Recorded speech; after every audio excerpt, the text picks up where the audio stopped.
And now for our feature presentation.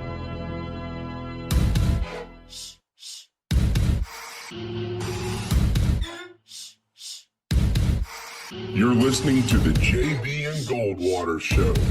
Live, loud, and online.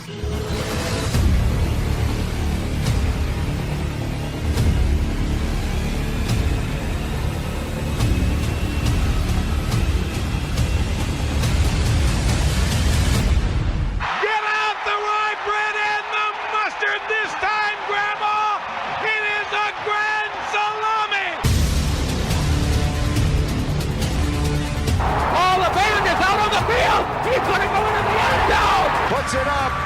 Yes! There goes Davis. Oh, my God. Davis is going to run it all the way back. Auburn's going to win the football game. American Pharaoh is finally the one. American Pharaoh has won the Triple Crown. And Barnes hits one high. It's a deep. It is out of here. High fly ball into right field. She is gone. Unbelievable! A home run for Gibson, and the Tigers have won the game 5-4.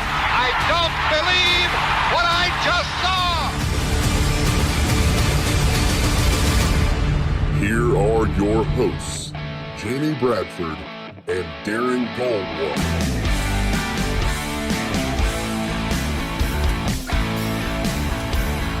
All right, greetings and a good Tuesday afternoon, and welcome aboard the JB and Goldwater Show, live, loud, and online, and driven by our friends and yours at Stokes Volkswagen. Check them out at stokesvw.com.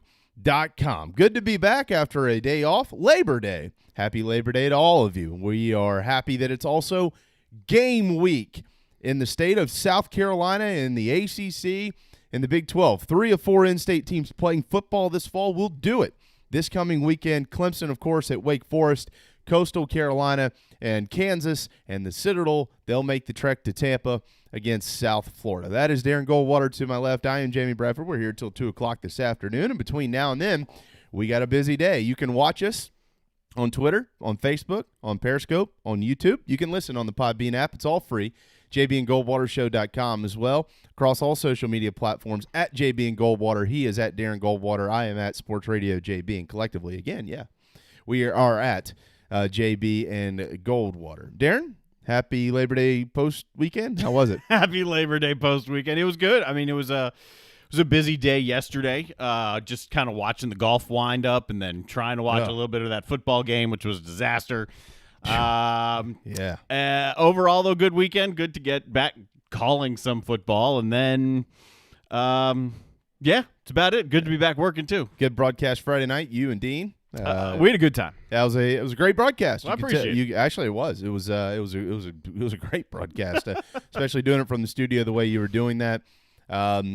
So I sent out I'm going to talk to JC about this tomorrow. I sent out a tweet on Saturday that apparently some people didn't like. Oh, really? Yeah. Nice. Good job. And this was my tweet. CJ Stokes, tailback for Hammond, will be the best running back to come out of the state of South Carolina since Marcus Lattimore. Oh. I really like his vision. I like how he can stop on it. You saw it all. Yeah. You've seen it. The kid is really, really good. He's got a South Carolina offer. He's going to have a bunch more soon. Remember, he couldn't get much on the camp circuit this year.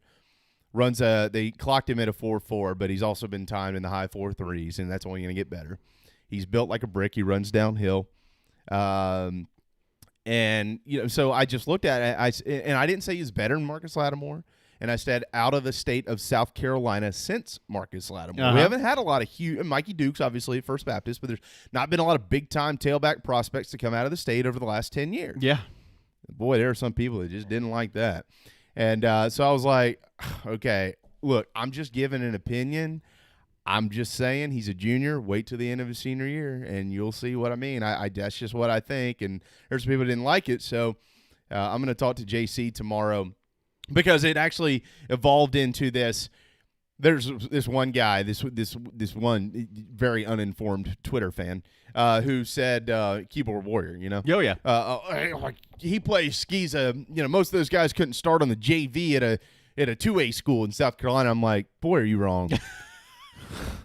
You're aware who one of the top recruits for South Carolina this year was, right? Yeah, cool. That's what he said. He went on to say it's going to take years for Jordan Birch to years. You only get 4 of them, number one. He ain't going to be there for 5. I promise you that. He might be there for 4, but more than likely you're talking about 3 years with Jordan Birch and Alex Hunt. You mean it's going to take years? Years? Years is like 4 or 5 years. Dude, his eligibility expires. Years? No, you're wrong. There's this false narrative that just because you're not a 5A player means you can't be impactful at the next level. That's like saying that a FCS kid cannot get drafted and be impactful in the NFL. It's just false. It's just true. It's absurd. There's great players everywhere. I hadn't, to be honest, heard of CJ Stokes until getting ready for the game. And then I realized, all right, he had a good week 1, so I looked him up, and then I realized he's a 3-star, and he's one of the top running backs in the state. And then I realized he's been laser timed at a 4.4. I'm like, oh, yeah, okay, so he's good. And then I watched him play. Yeah. So, yes, comparing him to the guys he was going up against, that's one thing. But if you can kind of separate that and understand that he was a wrecking ball in there, the level of dominance that I would expect him to have almost all year long in basically every game as a junior. We ended up talking about him a lot throughout the broadcast because it was absolutely pretty obvious that the guy has it all. He's got it all. Dude, the kid can play. I mean, it's hard to say separate the competition from the player. I get it, because when you have 188 yards on 12 carries and you look, and this is no offense to Porter Goud. No, there's no offense, but Porter Goud knew it was a men amongst boys out there with him, the way he was playing the game. And anyways, I'm going to talk to JC about it tomorrow and just how exactly, these ranking systems are able to identify players at all levels, regardless of – look, Gunnar Stockton doesn't go up against the best competition in Georgia, but yet he's the top-ranked or one of the top-ranked quarterbacks in the country, if not the top-ranked quarterback in the country, committed to Carolina. Mm-hmm. So what? It's just nonsense. 843-321-8893 is our phone number. All right, in just a moment, we are going to get to and they are rumors out of Columbia, South Carolina. But first, let me make sure that I mention the news that broke this morning out of Atlanta. To make room on the active roster. Why? Because Max Fried has been put on the 10-day injured list, backdated to September the 6th, with a left side muscle spasm in his lumbar spine, and designated and they've designated Charlie Culberson for assignment. The Braves called up righty Kyle Wright to Atlanta, and they also returned righty Jacob Webb from his rehab assignment and reinstated him from the 45-day DL. So the Braves continue to not be able to get just fully healthy at the on the mound. But we'll see how big of an impact this is with Max Fried, who I think is in the driver's seat to win the Cy Young this year. Oh, yeah. But right now it looks like right around September the 16th is when he'll be scheduled to return to Atlanta. So I wanted to make sure that we mentioned that. All right, so let's get to kind of what came out last night. By the way, on our program today, we have Wes Mitchell at 12:30 with Gamecock Central. Gamecocks did scrimmage on Saturday night. We're going to break all that down. We'll touch on this with him as well. At 1 o'clock, Tiger fans, Reggie Merriweather will be back, and he'll be back every week moving forward. It is now game week for the Tigers, so Reggie, of course, will roam the sidelines, I think, maybe, probably not, but somewhere he'll have it figured out. I know the radio crew, certain radio crews are not traveling. Oh, then he won't be. Yeah. Because he'll be still, I'm sure, on the broadcast from Clemson on Saturday night. Of course, Reggie, a former tailback of the Tigers, but he'll be with us at 1 o'clock to preview Clemson and Wake Forest, and we'll get into the rest of the ACC slate here in just a little bit, and we'll talk about Clemson and Coastal Carolina today, certainly as well. But one of the things we'll bring up with Wes Mitchell is what we caught wind of last night. If you have been on message boards for South Carolina, either Big Spur, Gamecock Central, maybe that's where you get a lot of your information from. If you've been browsing on Twitter, if you happen to notice things on Facebook, There is now a former walk-on's father who has stepped out in front of the camera. It was a 30-minute interview that was recorded, I believe it was yesterday, by Watch Fox in Columbia. Now, this did not air last night on Watch Fox, okay? Let's be clear about that. How do we know that it was Watch Fox? Because we saw them in the recording. Well, who recorded it? I don't know. But somebody either related to or in association with the father of this former player, who apparently was, according to the father, jumped in what would he considered mob lynching or a lynch mob by 13 Carolina football players, which we're not going to list the 13 Carolina football players like he has because there's probably going to be news in the next day or so about the parents of at least one of them taking action. So here's what I'm not going to look. I can't sit here and tell you what's true and what isn't true because I don't know. I wasn't there. I can tell you this. I've spoken with multiple sources in Columbia, very good ones, who say pump the brakes and just let this situation, let the facts from the other side come out. Mm-hmm. This apparently there was a fight between a player and now a former player. This kid apparently walked onto the team and was there for exactly 1 day before he was released from the football program. There are terms being thrown around like lynch mob from this side, burglary from the other side, and things like that. Again, I am not going to specify the names of the players because this is not a story. If you look on any news outlet, it is not there, guys.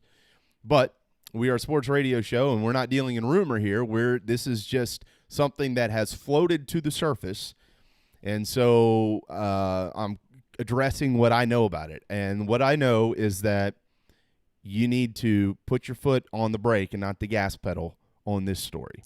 So when I saw you tweet earlier this morning that, we'll figure out what's going on in Columbia and we'll discuss it, I reached out to you because before I did that, you didn't even know. I went looking for it, and I couldn't find it. I said, are we talking about what Mike Bobo said about the huddle last week? Like, is that the big news?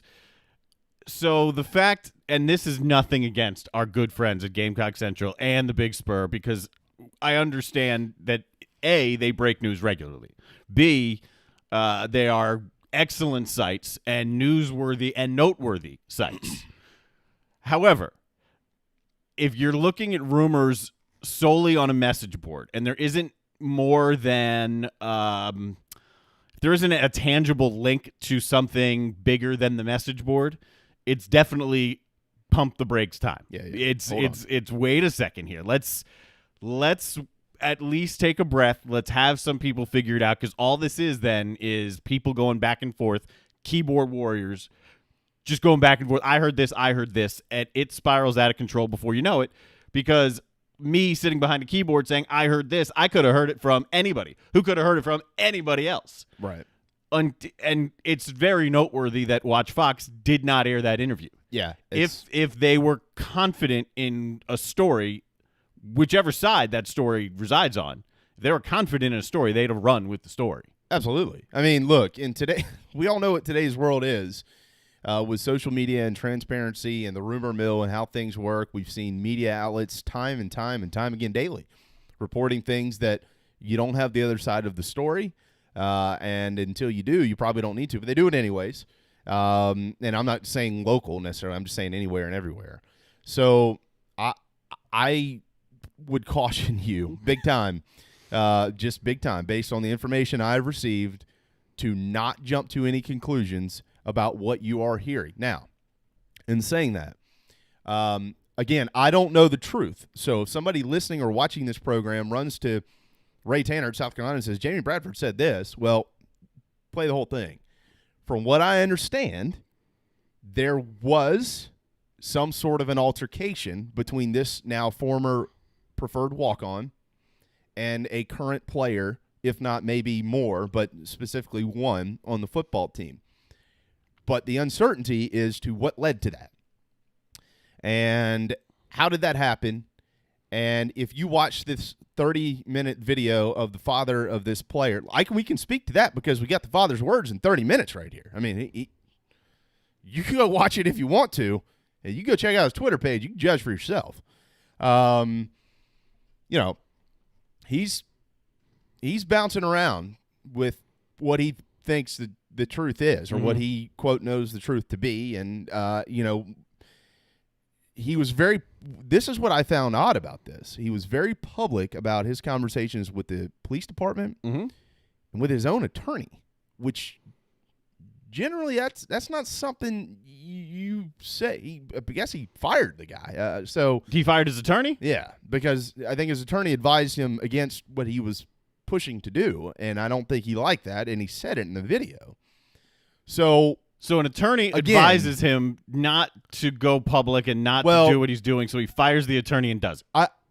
I'm not going to say the attorney advised him that specifically because I don't know what the conversation was, but I would just say that if you watch the video, you'll see what I'm talking about. The attorney apparently advised him something different from what he was thinking. Yes. And he apparently didn't like this.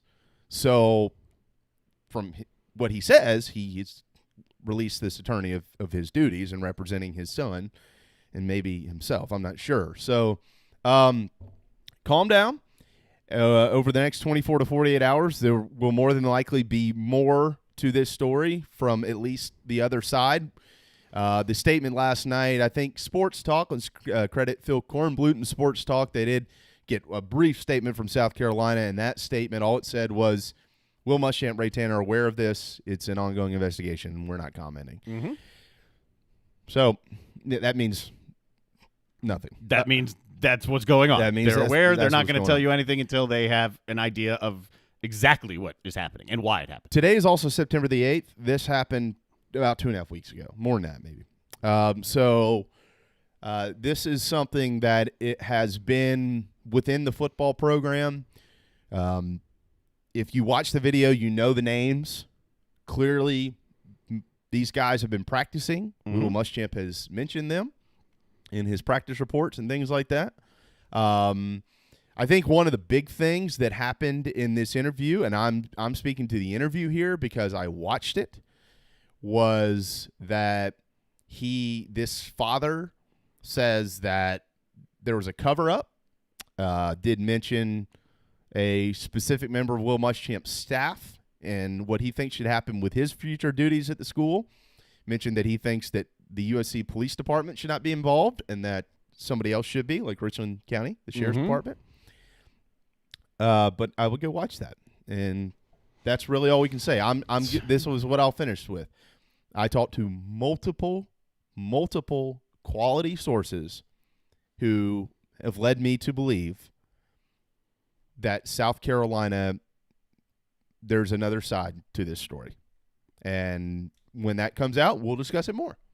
But until then, kind of hard to say anything else until you know some truth to this. So here's what you do. You go to Dog and Duck, any of their 3 locations, Mount Pleasant, they're in Park West and Bell Hall, or on Clemens Ferry Road. Get any one of their rotating taps, have a nice draft, maybe get their fresh shrimp or their wings, and there you go. Good. It's 12:15. Go have a drink at Dog and Duck. Absolutely. 12:18 now on the JB and Goldwater Show. 843-321-8893. That's our phone number, 843-321-8893. If you'd like to be a part of our conversation, you can certainly do that. Moving on again, Wes Mitchell coming up here in about 12 minutes or so. Got this news this morning. Tough news to hear. The passing of Gene Buttig. I didn't know his whole I didn't know his resume went as deep and as wide as it did. But wow, what a man. Co-owner, of course, of the Charleston River Dogs, has been, I think, for about 14 years. But Gene did pass away early this morning, Darren. And again, if you're looking for somebody that's got a resume, I don't know that I've ever seen one like his. No, it's impressive. And the 1 year that I was working with the River Dogs, that was back in the late 90s. I never met him. It wasn't the late 90s, it was the early 2000s. I never met him, but I know plenty of people that did know him and had immense respect for him. And, yeah, if you go find his resume, wow, what he's done for the game of baseball, what he's done for minor league baseball, what he's done well outside of that stratosphere. It's crazy. Yeah, the sports world lost a giant in Gene Budig today. I said Budig earlier. Yeah. Budig, I'm sorry. It's okay. Lived on the Isle of Palms. At one point in time, university president at Illinois State, West Virginia, and Kansas. A newspaper executive at one point in time. He's been an author. He was a major general in the Air National Guard. Senior presidential advisor for the College Board. And this guy has done a lot. And there's a really neat photo in here, Gene Budig with Joe DiMaggio, as a matter of fact. But grew up in a small town, McCook, Nebraska, in the western half of Nebraska, which is getting a bunch of snow today, like my in-laws in Laramie. I saw that picture. Wyoming. Crazy, yeah. They're expecting about 8 inches of snow today. There's a winter storm warning in Denver. Yeah. Oh, yeah. It was 101 in Denver, I think, the day before yesterday, and today it's like 20. So crazy stuff. But the past 81 years old, Gene Budig passed away, has been living over on the Isle of Palms. So, of course, wanted to make sure we mentioned that. All right, coming up this weekend, college football is back starting on Thursday. I think we do have a graphic of the notable games. Obviously, Clemson will be leading the charge there. College game day will be right in the center of the ballpark in Winston-Salem. Yep, that graphic I made's wrong. I have Wake Forest to Clemson. That was wrong because game day is going to be in Winston-Salem, so they'll be lonely if the game's actually at Clemson. That's okay. That's all right. At least from what we understand, we'll talk to Reggie Merriweather at 1 o'clock. The radio team might still be in Clemson, the broadcast crew. But it does start on Thursday night in the ACC. UAB and Miami. UAB is 1-0, 8 o'clock on the ACC network. That'll get your college football weekend kicked off. We were scheduled to have a game on Friday. That game, of course, has been postponed between TCU and SMU. Here's the rest of the Saturday slate. Of course, South Florida will play host to the Citadel, 7 o'clock. That's been a time change. 7 o'clock on Saturday night on ESPN Plus, and then late Saturday night. If you want to watch in-state football, you're going to have to wait until the evening on Saturday because Coastal Carolina is at Kansas at 10 on Fox Sports 1, and, of course, Wake and Clemson kick off on ABC at 7:30. From what I understand, that is Herb Street and Fowler who will be calling that game from the home of the Demon Deacons. Your Saturday slate starts at I'm sorry? Yeah, it's actually not. Oh, no, it's I'm McDonough. not sure where they're going to be. It's going to be McDonough who's on that call. It's McDonough. That's team. right. Yeah. I saw that this morning. I'm sorry about that. I've got 2 bad quotes today. Yeah, McDonough will be calling it. Great. He just signed a new deal with ESPN as well, so he'll be around for probably another 50 years, and he still looks young. It's amazing. But the slate will begin at noon on the ACC network. 18th-ranked North Carolina playing host to Syracuse. On ESPN, Iowa State will play host to Louisiana. That's 23rd-ranked Iowa State, and that's also J.C. Sherbert's pick to win the Big 12, guys. That's right. On our program this past Wednesday. App State and Charlotte at noon on ESPN2. West Virginia and Eastern Kentucky will get a sneak peek at them again because they've got the Citadel coming up later on this year. Fox Sports 1 at noon, and then at noon on Fox, that's Baylor and Skip Holtz and La Tech. Army and UL Monroe. Wow, Army. Man. 1:30 on the CBS Sports Network. Notre Dame and Duke at 2:30 on NBC. Florida State, Georgia Tech, 3:30 ABC. That's an interesting game. We'll talk more about that later on in the week, certainly. UTSA, Texas State at 3:30. Georgia Southern, Campbell at 3:30. That's on ESPNU. If you'd like to catch the Eagles there. Kansas State and Arkansas State at 3:30. Fox Sports 1, Pittsburgh, Austin Peay. ACC Network at 4 p.m. Missouri State and Oklahoma, 5th-ranked Oklahoma, 7 o'clock Saturday night on pay-per-view. It costs $50, right? I didn't know that was still a thing. I didn't either. When I first moved down here, I'll go back to that again, early 2000s, I remember going to Bobby Harton's, bar. It was just called Bobby Harton's, wasn't it? It's Bobby Harton. Yeah, that's right. He had really good wings at the time. But anyway. And Crown. Tasty Crown. Yeah, but if you didn't have if the game wasn't on, it was on pay-per-view, and if you didn't want to pay, then you had to go to the bar. I didn't think pay-per-view games were still a thing. I didn't either, but they are, at least in Oklahoma. $50? Nah, no thanks. It's going to be over in 10 minutes. Yeah, if that. ESPN Plus is where the Citadel in South Florida will kick at 7, so you will be able to watch the Dogs on the road against Jeff Scott. Good note here from our friend Johnny Waters at First Baptist, too. A good reminder, 2 First Baptist guys playing each other this Saturday. Jackson Watson with the Citadel and Sincere Brown, former wide receiver down there at South Florida. And then there's Clemson and Wake at 7:30 on ABC. ESPN2 will be the home to South Alabama and Tulane. UTEP 14th ranked Texas at 8 on the Longhorn Network. Louisville and Western Kentucky at 8 on the ACC Network. And then Texas Tech, Houston Baptist at 8. And I mentioned Kansas Coastal. They will be at 10 p.m. on Fox Sports 1. So you'll be in the wee hours of the morning to stay up and watch the Chanticleers try to pull an upset over Les Miles and the Jayhawks. There you go. Full Saturday slate. Yeah, they beat them last year. I haven't seen a line for that game yet. It wouldn't. Well, it was 3 late last week. Okay, all right. That's So, right. Remember talking about I that. haven't checked to see if it's moved in one direction or the other. I'll check it right now. But it was 3. I think that was Friday, as a matter of fact, is when it was 3. So that is what is ahead this weekend, and certainly looking forward to that. Obviously, the NFL is set to kick off this week as well. We're pretty fired up for that. Actually, it could be a really good game on Thursday if Houston can protect Deshaun Watson. Houston and Kansas City, 8:20 NBC Thursday night. So is this a 2 TV night, or is it an NFL or a Miami UAB? I want to see Miami because I want to see Derek King. But this you got Deshaun and Pat Mahomes again. I mean, you got the Super Bowl champs here, right? And Deshaun Watson playing up against him. Right. I want to watch it. It's a 2 TV night. It has to be a 2 TV night. I think so. I agree with At you. least until Miami puts it away. UAB. I was like, no, Houston and Kansas City. No. Well, once Miami puts away UAB, Okay. then you can, figure out what you want on the other I team. was going to say, Miami's at New England on Sunday. They're not putting that one away, No. I don't think. No. We'll start. No. By the way, really cool note here in the NFL, 67 total players right now on active NFL rosters or practice squads who played for in-state schools. 29 from Clemson, 27 from South Carolina, 1 from Coastal, 1 from Charleston Southern, 1 from the Citadel, that of course is Andre Roberts, 2 from Furman, 1 from Wofford, 4 from South Carolina State, and 1 from Presbyterian. How about that note? 67 players on active rosters or practice squads. It's pretty strong. Really cool, too, for South Carolina this weekend. Joseph Charlton won the punting job in Charlotte. Pharaoh Cooper won the punt return job. Of course, he's an all-pro punt returner.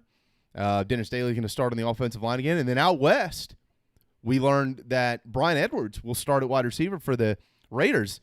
If you saw Henry Ruggs when he was at Alabama, he starts on the other side. You got Henry Ruggs and Brian Edwards as rookie receivers now in Las Vegas. Yes. For John Gruden. Going to be probably a fairly fun offense to watch. Oh, I think the Raiders are going to be a lot of fun to watch. I just wish you could watch them in person. Not like I'd be making it out to Vegas this year, but that stadium is unreal. I mean, it's Jerry's World on steroids. Mm-hmm. And at the moment, no one's allowed in. No, nobody can get in there, which kind of stinks, but it is what it is. Obviously, Dustin Johnson won $15 million yesterday. We'll address that a little bit later on in the program. But coming up next, it's our friend Wes Mitchell. He is with Gamecock Central. We'll obviously get into we'll touch on the story that we touched on just a little bit ago, the rumor mill circling around this weird situation with some of the football players. We'll talk about the quarterback battle, which apparently is going to extend at least maybe another week. How about the offensive line? We thought it was set in stone. It might not be. According to Will Muschamp, we'll talk to Wes about that. We'll talk about some of the players that are in quarantine right now, 12 of them according to Coach Muschamp. We'll take a peek at Tennessee. 12 ain't nothing if you've heard what's going on in Knoxville. Multiply that by 4. That's how many guys have been out with the Vols program. So all that ahead with Wes, plus at 1 o'clock, game preview with Reggie Merriweather. Clemson and Wake Forest set to kick Saturday night. A full boat ahead here on the JB and Goldwater Show, driven by our friends and yours at Stokes Volkswagen. Hang tight. We'll be right back. This is Mike Mazzell for Stokes Volkswagen on Ashley Phosphate Road with exciting news. Every 2020 Tiguan S, our best-selling third-row SUV, is $3,500 off plus 0 APR for 72 months. But wait, there's more. With $299 down, you can own the Tiguan S for just $299 per month for 72 months at 0% APR. Not just one at this price, over 22 Tiguans to choose from. All $3,500 off plus 0 APR for 72 months and $299 down, $299 per month. Best of all, at Stokes Volkswagen, we are so desperate for used cars that we'll take any trade in any condition, running or not. We need your trade more, so we'll flat out give you more. And don't worry about your credit. Our lenders are more lenient than ever. So if you're interested in saving $3,500 on a new Volkswagen Tiguan S and owning it for $299 down, $299 per month, come see us today at Stokes Volkswagen on Ashley Phosphate or StokesVW.com. Peace and love at Stokes VW. Plus tax tag includes $399.50 closing fee. Offer subject to lender approval. Expires month end. DB's Cheesesteaks, the tastiest, juiciest, and now award-winning cheesesteaks in the Low Country. DB's Cheesesteaks delivers, and not just in quality. Download DoorDash, Uber Eats, or your delivery app of choice and have it dropped off at your doorstep. Original chicken, buffalo chicken, even pizza cheesesteaks, not to mention incredible cheeseburgers, massive hot dogs, and dynamite hoagies. It's all there for you and your family. DB's Cheesesteaks in West Ashley. dbscheesesteaks.com. Hey guys, it's Darren, just here to tell you about our good friends over at Dog and Duck. They've got 3 locations, one in Bell Hall, one in Park West, and one, the new one, out on Clements Ferry. I can tell you from personal experience, it's the only restaurant in town that I've been to since this whole place has reopened. Everything is socially distant, very comfortable, and to top it all off, great selection of rotating craft beers, food specials every day, family meals. If you don't want to go in, you can order it and have some curbside pickup as well. Dog and Duck, 3 locations, proud partners of the JB and Goldwater Show. Ladies and gentlemen, here it is. Even the other stations are tuned in too. JB and Darren on the JB and Goldwater Show.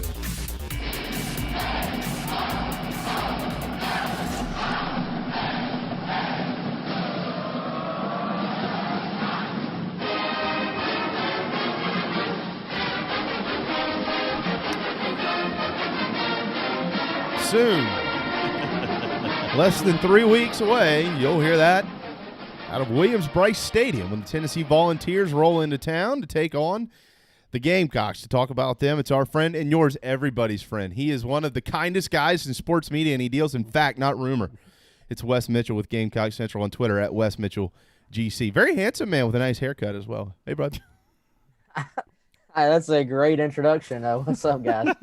It's better than the one we give Cloninger around here. He finally shaved that beard, thank God. You know, that was brutal stuff, man. Yeah, I'm surprised y'all put him on video with that thing. We didn't. Oh, no. See, that's another issue I've got with DC. That he'll Zoom with coaches. He does all the Zoom stuff, you know, social distant for his job. But when he comes on here, he won't Zoom. Yeah. Wow, okay. Uh-huh. Maybe he is self-conscious about the beard as well. Yeah. Maybe, yeah. Because when did we have him on? Was it Thursday? I don't remember. It was last week. It was late last week. Yeah, I gave him some crap about it, and I told him that Will called him out on our program. He said, no, that's not what happened. It was the other way around. I heard it. I was watching it. I said, oh, well. He said, by the way, I've shaved or trimmed or whatever he did. But that's it. You know. Thank goodness. Teach his own. Teach his own. All right, Wes, so we brought you here to, you know, talk about the things that matter, but I will allow you some brief time here just to, if there is an update us on this really, really interesting situation ongoing in Columbia. I'm not laughing because I think it's funny. I'm laughing because you know, there's a 30-minute interview and nobody on planet Earth is actually really reporting on it. But we touched on it at the top of the show. Wes, all I said was, wait for the facts to come out, basically. There's more to this story. I've talked to some people that say there's more to this story. So I wanted to give you the floor here to kind of address it from the Gamecock Central side as well. Yeah, I mean, I think that's the best way to say it. There is, you know, from what we've heard, a lot more to the story. You know, I think there's an ongoing investigation about, you know, both sides of this story. And it's hard to say much more because, you know, we obviously weren't there, and you're dealing with a situation where obviously something has been alleged and we haven't been able to hear the other side of what may have happened. So I think just kind of waiting on the facts. Obviously, South Carolina through Steve Fink has sort of just said we're aware, we're not commenting anymore. And you know, I think that's probably best for us too, is just to wait and see what happens with it. But yeah, I think like you said, there's obviously it's an interesting situation. I guess I probably shouldn't say much more than that.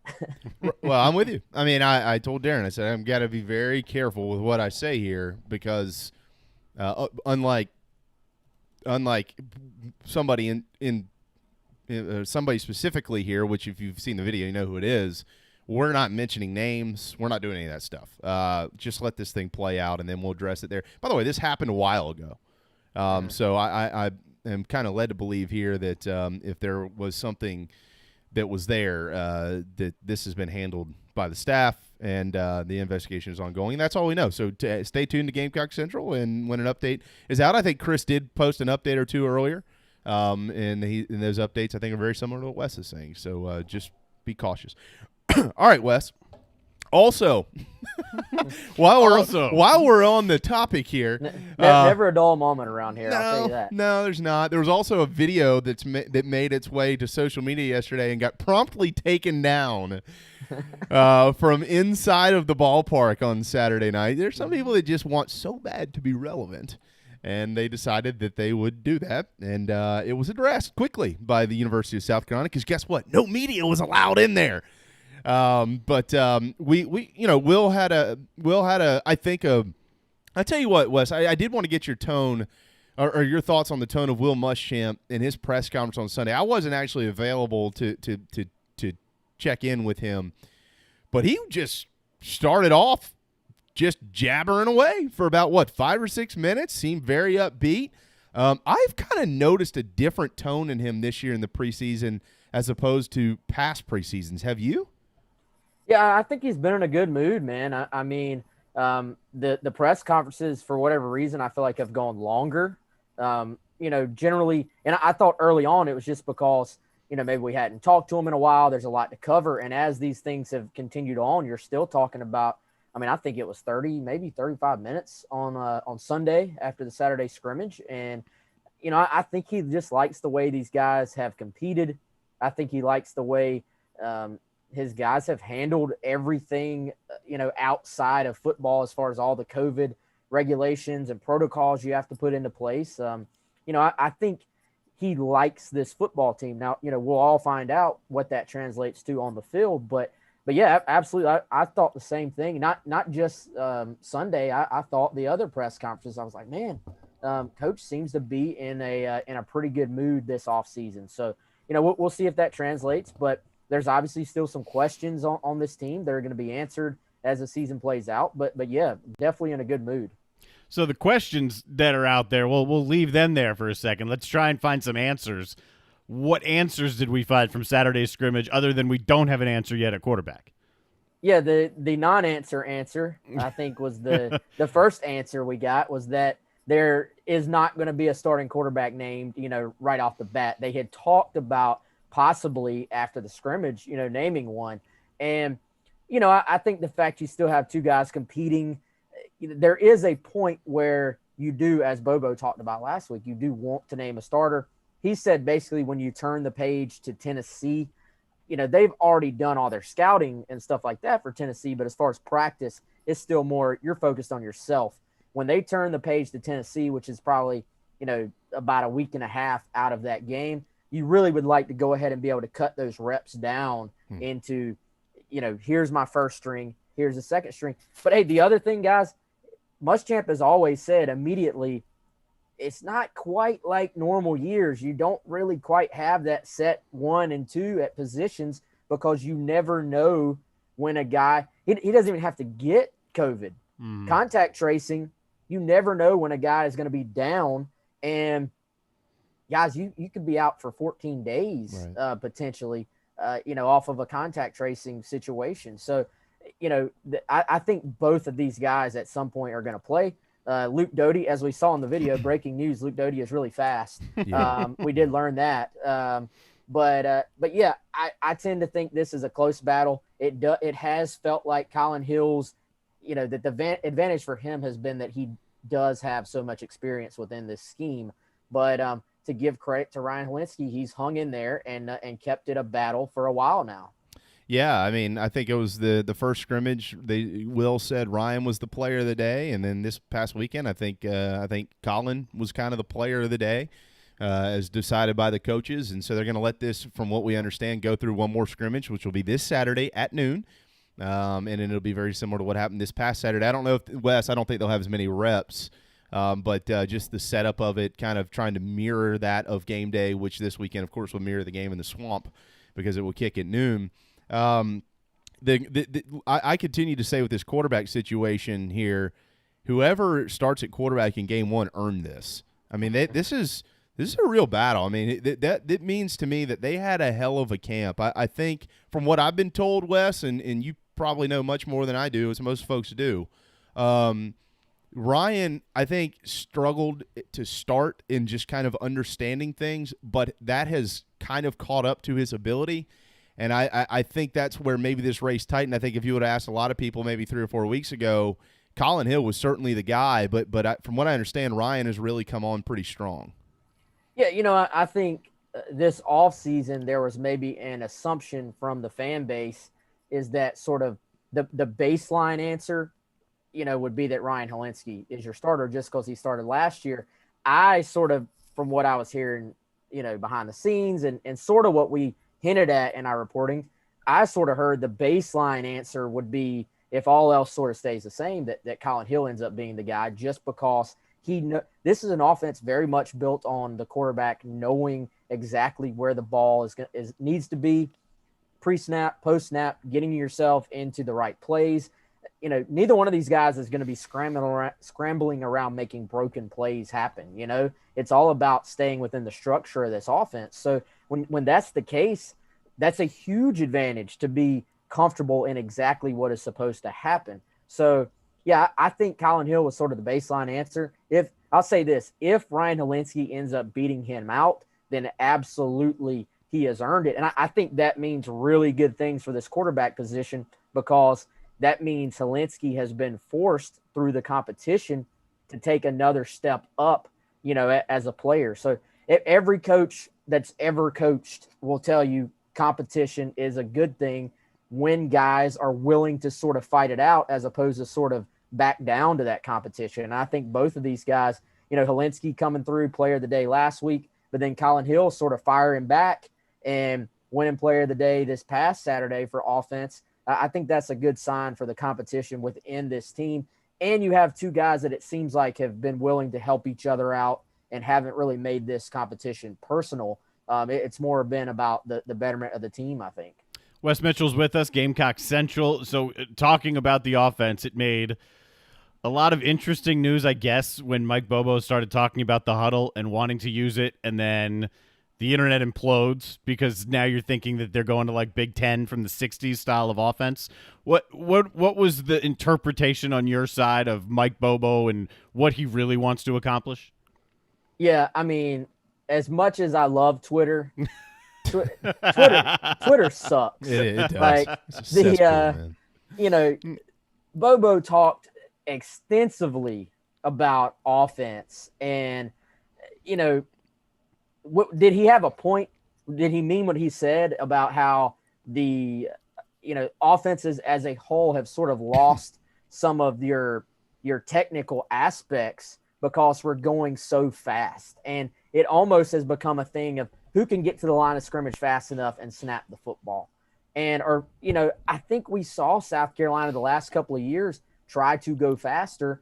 And you would say, from very mixed results to at the end of last year, bad results, it worked at times 2 seasons ago. Last year, you had a situation where you're getting to the line of scrimmage, way too many 3 and outs. You're putting an already tired defense right back on the field. And I think there's a place for going up tempo and there's a place for sort of dialing it back and saying, some of those elements Bobo was talking about are, there's something to be said for being able to huddle up and say, hey, my ex receiver, that guy's shading you on the outside. Make sure you get an inside release on this play, or just having some feedback within your team as opposed to running up to the line of scrimmage and running a play without knowing everybody is on the same page. So everything you hear about this offense is that it's going to be very multiple. So that means multiple tempos, multiple formations, multiple from a personnel standpoint. And that can be complex. So I think having some extra practice time has helped this offense as far as these players, as far as learning this offense. But yeah, I took it to mean, yeah, he meant what he said about we have lost some of the nuance of offense right now, but that doesn't mean that they're going to just huddle up in the I formation and slam the football 3 yards in a cloud of dust. And if you look at Colorado State, I've watched a lot of his games are on YouTube. They're in I formation one play, they're in shotgun 4 wide another. They're huddling up one play, they're hurrying to the line of scrimmage the next. Very multiple.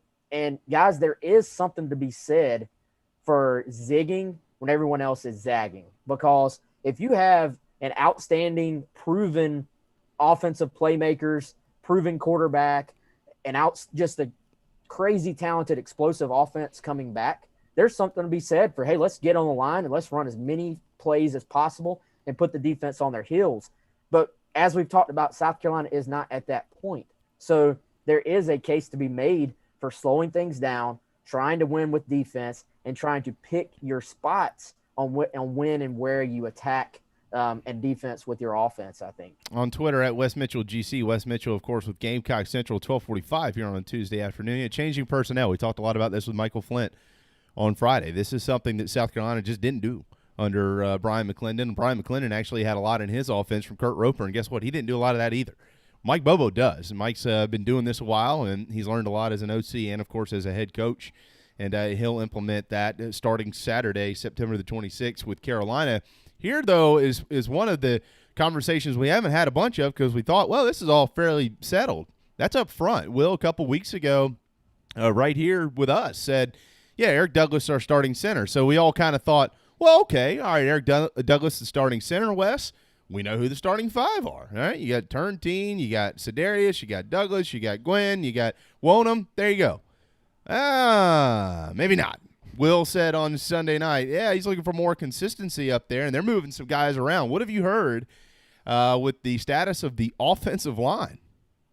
Yeah, I think you have a combination of things. One, them wanting a little bit more consistency from some spots, and two, just some guys pushing. I think you look at the offensive tackle rotation, Jalen Nichols.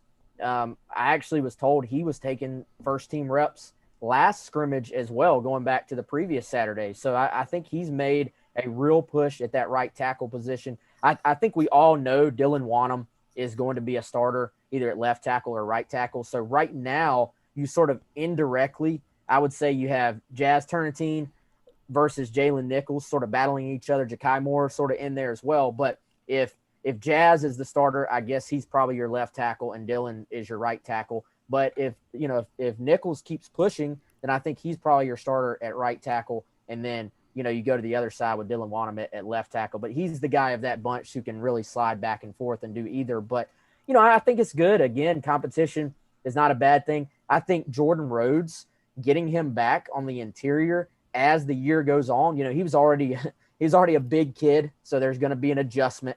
He'll have to slide back in. But you start to think, guys, I mean, maybe week 2, week 3, week 4 of the season, you always have, somebody rolls an ankle, somebody gets banged up. That depth starts to get tested.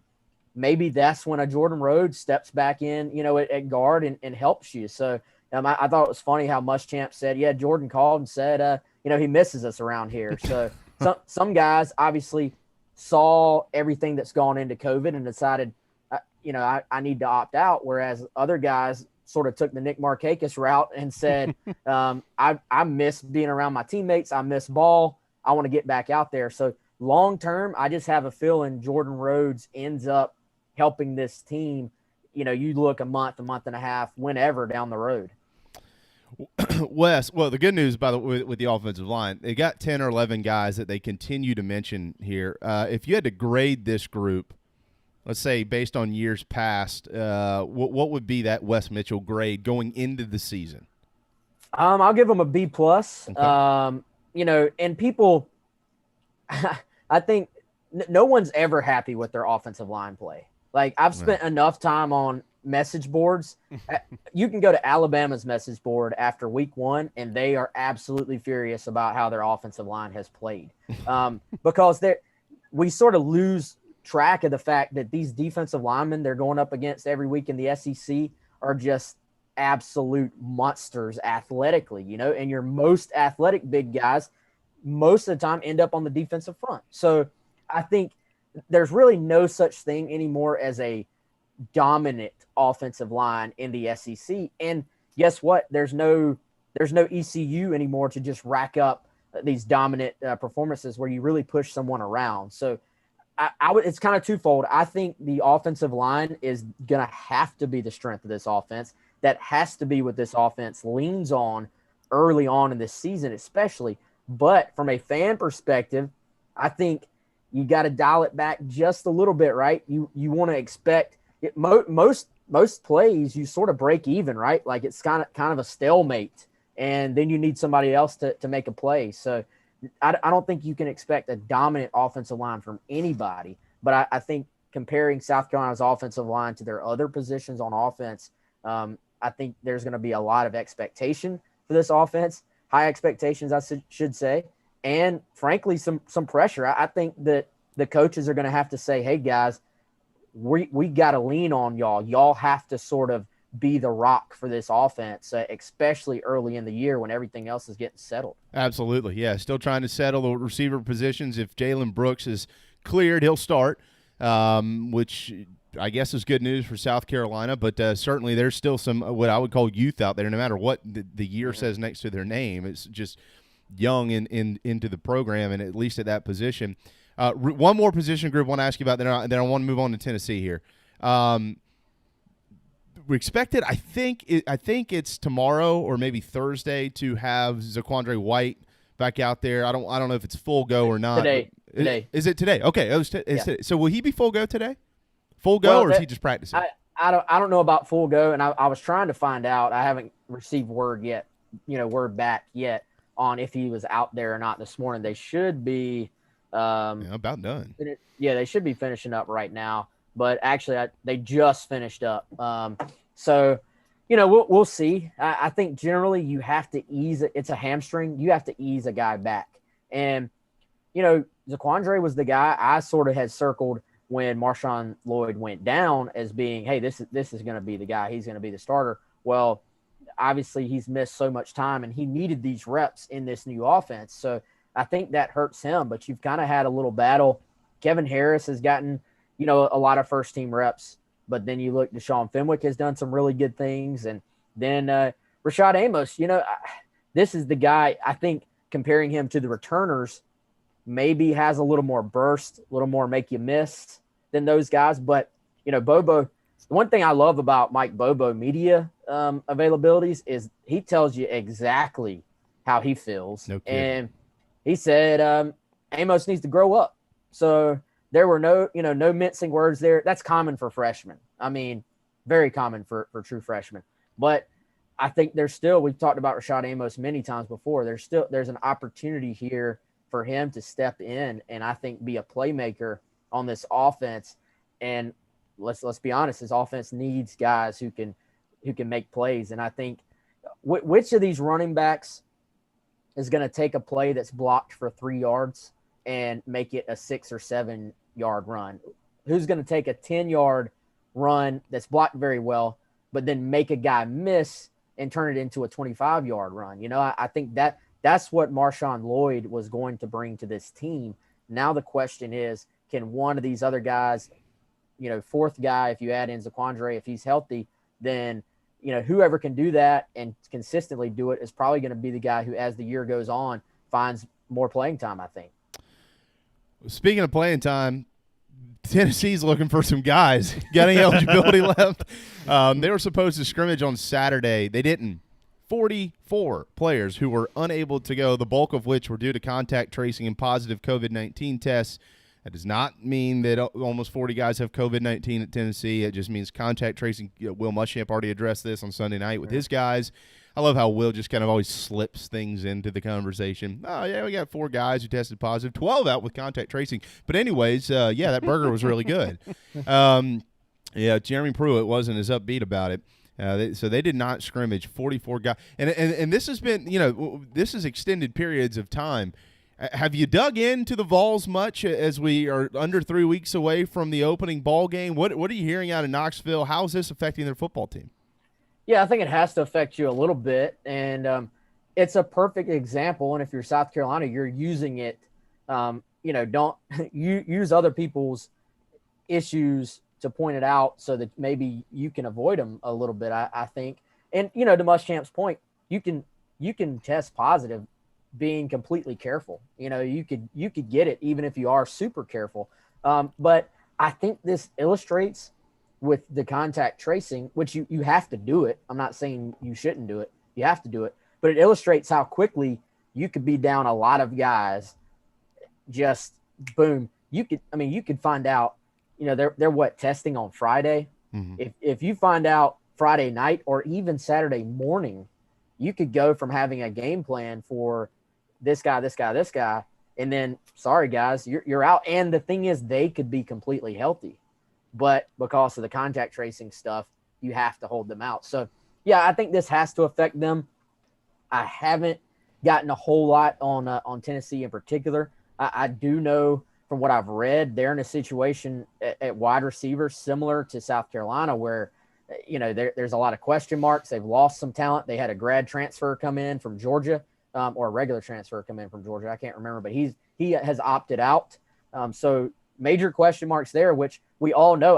I think the South Carolina-Tennessee game last year turned when Tennessee's receivers sort of dominated South Carolina's secondary, honestly. So from a matchup standpoint, I think that's a big thing going into this year if you're sort of comparing the two teams, compared to how they matched up last year.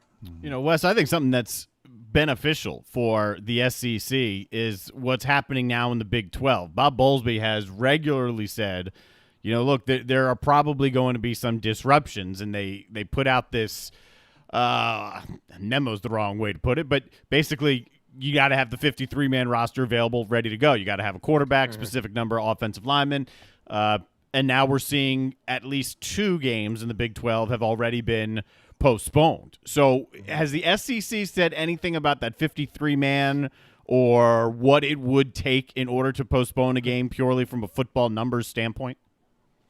Not that I've seen, but I think you have to probably relatively soon, right? I think you have to sort of set some type of standard, some type of boundary on what that looks like. But then, you have to have a quarterback. Does that mean you can slide a guy in there and just have him play Wildcat quarterback the whole game or something? I think you probably, the NFL has emergency options. I think you kind of have to maybe have some emergency quarterback options there. Do walk-on. Teams have like 5, if you include walk-ons, they have 5-6 quarterbacks on the roster. So how exactly are we going to count this thing? But yeah, I think at some point very soon, the SEC is going to have to kind of come up with, hey, here are our guidelines moving forward. And then what do we do? Do we postpone it to, is there a common bye week to sort of postpone it to, or does that game just not happen? Does it not count? You have to figure out, we have to all figure this out ahead of time and then say we're all playing by these rules as opposed to making it up as we go, I think. Really good stuff, as always. Our friend and yours, Wes Mitchell, on Twitter at Wes Mitchell GC. Gamecock Central is where you want to go. That's where you can find Wes and Chris and Colin and the rest of the gang there. Football season is upon us. It's a great time to be a member of Gamecock Central, of course, and keep an eye on the website. If you're tired of if you don't understand the X's and O's and you're just want to see football, that's great. If you want to understand the X's and O's, go there. If you want to understand, be cautious on rumors, also go there. Probably going to see some more information on that in the next day or two. If you want caution on rumors, go to a message board. They provide caution on rumors. Yeah, man. Why do you even have a job? You got those guys on the message boards and gals. They know way more than you do. What do you do? Some of them have told me that. Oh, so. yeah. I'm not surprised. I've seen it. You're an idiot. Chris, moron. Colin, what's he doing? But anyways, thank you so much, brother. I know you got a lot to get to today. We really appreciate your time, as we always do. We're rolling right along. Enjoy this weekend of football, by the way. The Big 12 ACC set to go, so we'll have more to watch. Yeah, let's do it. I appreciate it, guys. Y'all have a good one, okay? You got it. There you go, Wes Mitchell with Gamecock Central. Time for a timeout. When we return, we go farther west on I-26. Reggie Merriweather joins us from the upstate. It's Clemson in Wake Forest, Saturday night at 7:30. The former Tiger tailback and current sideline reporter for the Clemson Sports Network will preview the ball game right here on the JB and Goldwater Show, driven by our friends and yours at Stokes Volkswagen. DB's Cheesesteaks, the tastiest, juiciest, and now award-winning cheesesteaks in the Low Country. DB's Cheesesteaks delivers, and not just in quality. Download DoorDash, Uber Eats, or your delivery app of choice and have it dropped off at your doorstep. Original chicken, buffalo chicken, even pizza cheesesteaks, not to mention incredible cheeseburgers, massive hot dogs, and dynamite hoagies. It's all there for you and your family. DB's Cheesesteaks in West Ashley. dbscheesesteaks.com.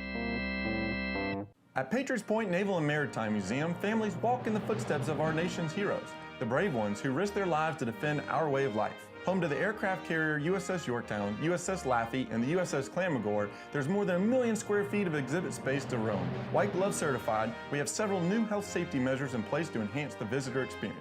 Come for the day and leave feeling inspired. One of the most impressive museums in the country, located right here in Mount Pleasant. Visit patriotspoint.org for more. We'll see you soon.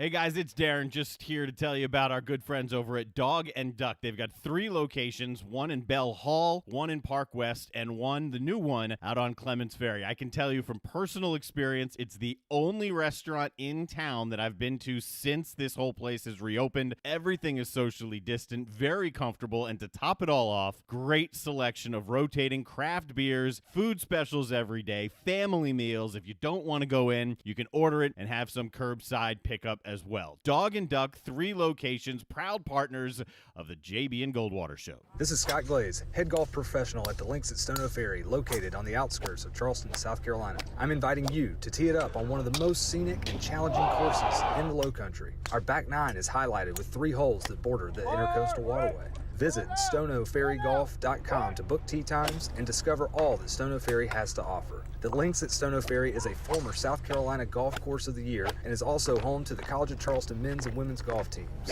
Come see us. We would love to have you. stonoferrygolf.com.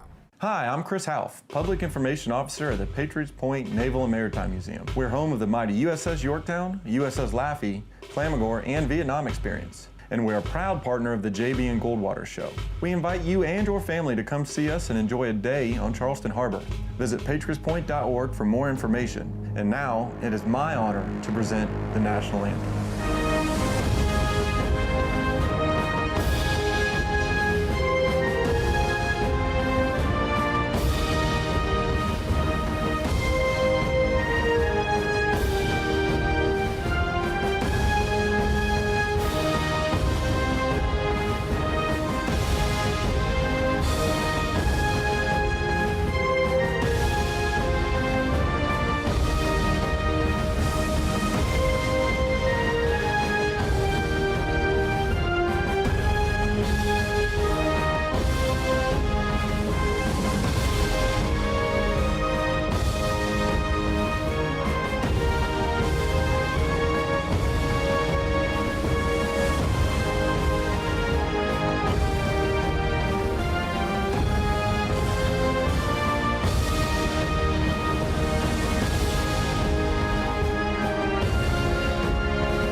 Live, loud, and online.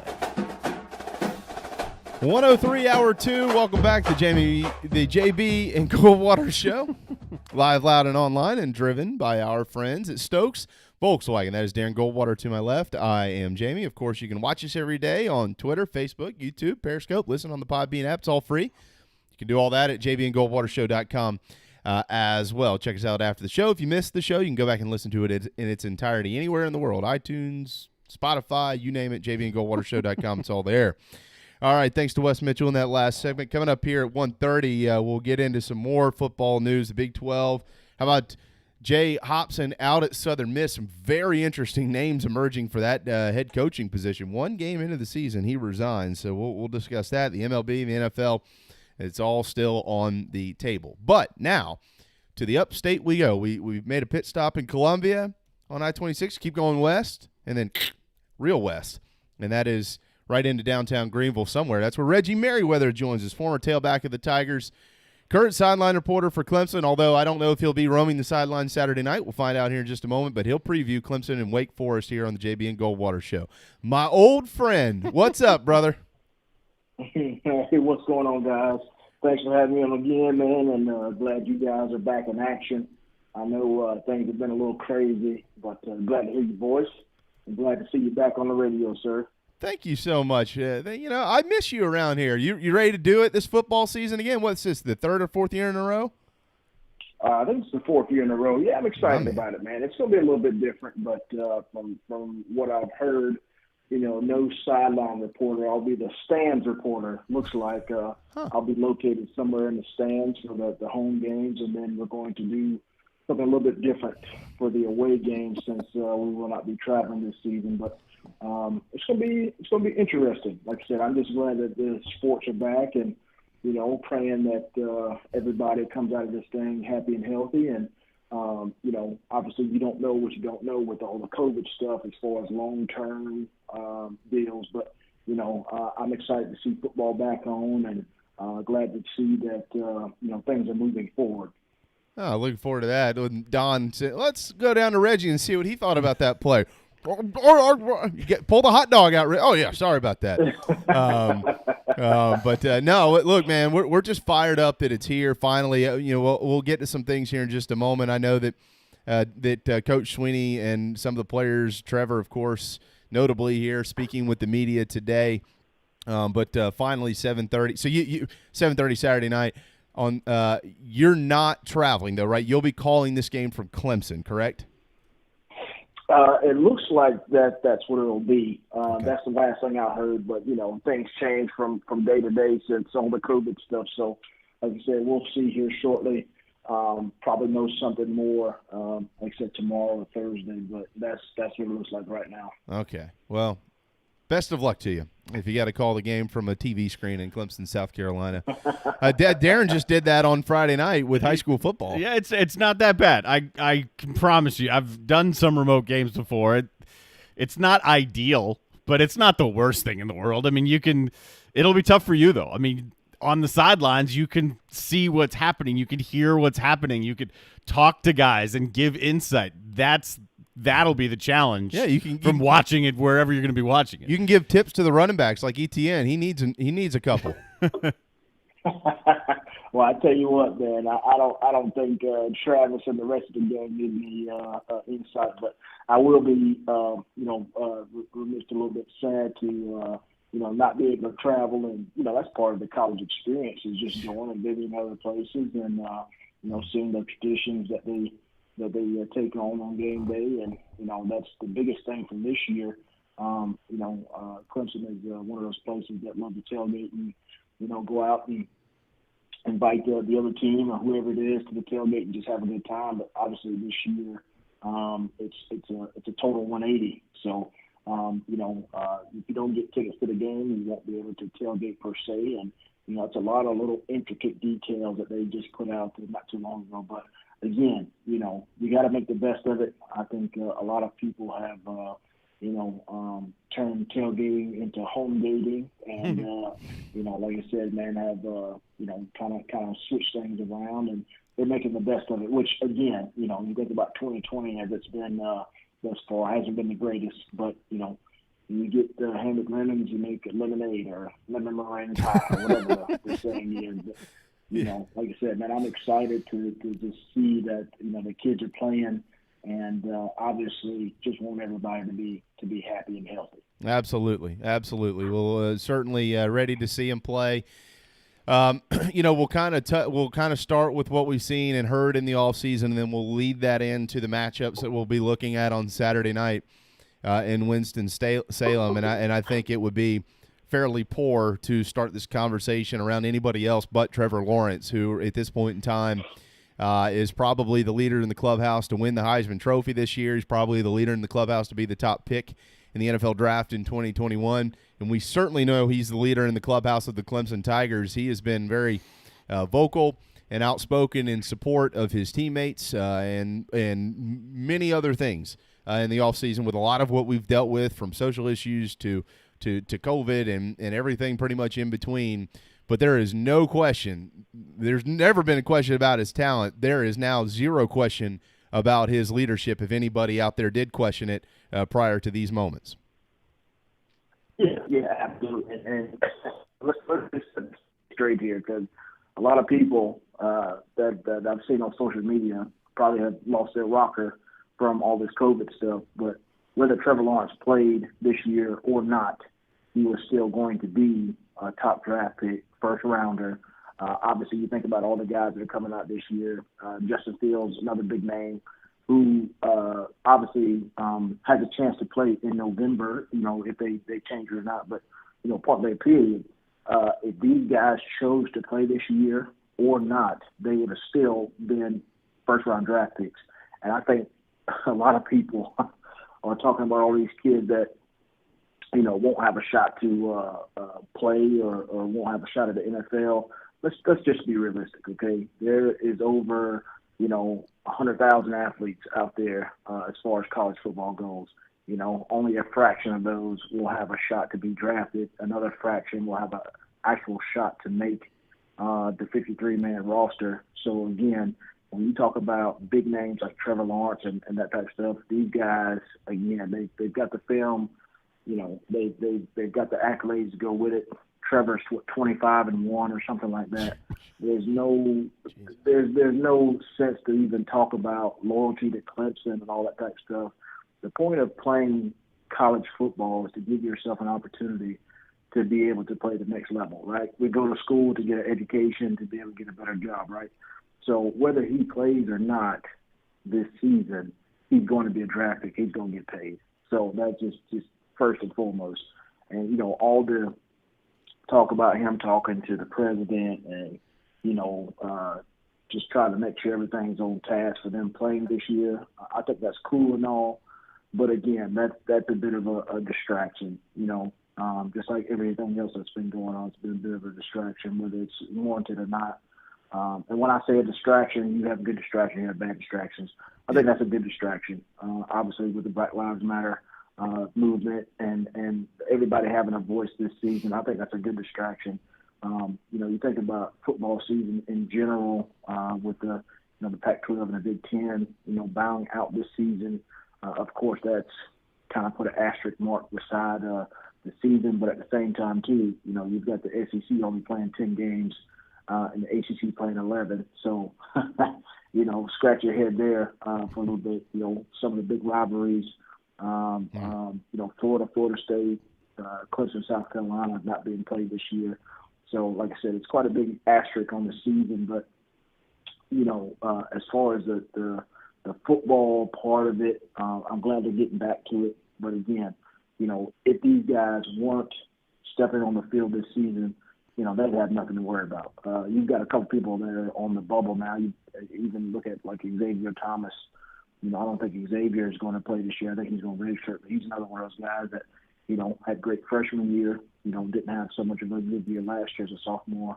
But he's one of those guys, too, that have the combine numbers, have the body, and he's going to be NFL ready. So to go out and say that, this season is a wash is just, I think that's a little bit of a slap in the face to the guys that have been there, put in the work, and have chosen to sit out this season. The NFL, if you've got talent, they're going to find you. And there's a bunch of dudes on the street right now that can play just as well as, some of those guys in the league. So, just to say that this year's a wash and all that is a little bit of like I said, it's, blowing it out of proportion. NFL finds talent all the time. So these guys are going to be good if they play or don't play. But excited for the season.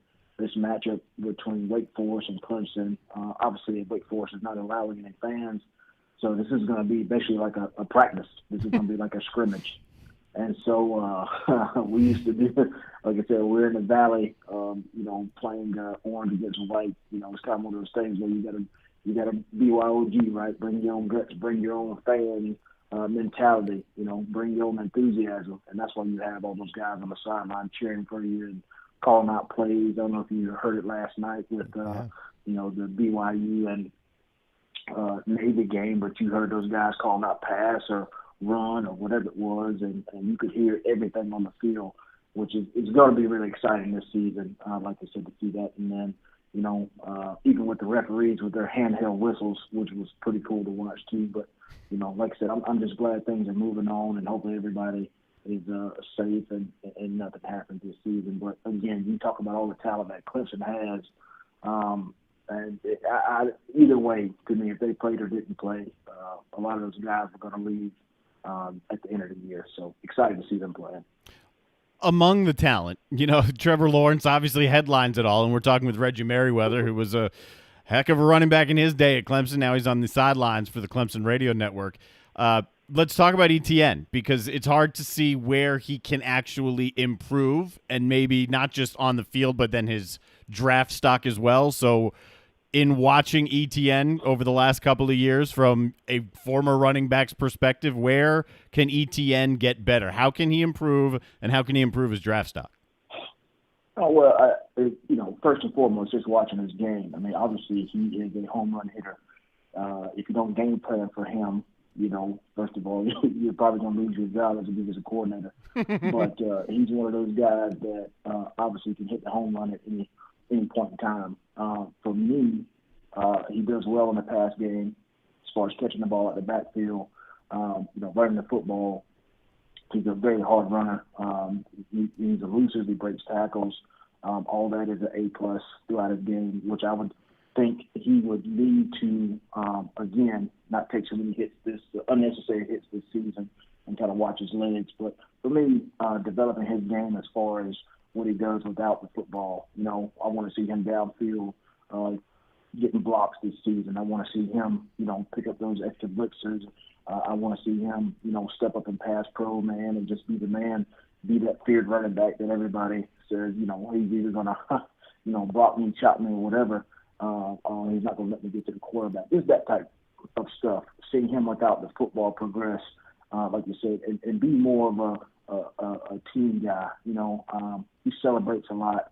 I would say, when he scores touchdowns, just celebrate with your teammates more, that type of stuff. That goes a long way, when you're looking at film to see, the running back 20, 30 yards downfield picking up blocks for a wide receiver, or, pancaking a defensive end or a linebacker or something like that that's trying to stone the quarterback. So, him without the football is going to be exciting this year, and just to see what he can do.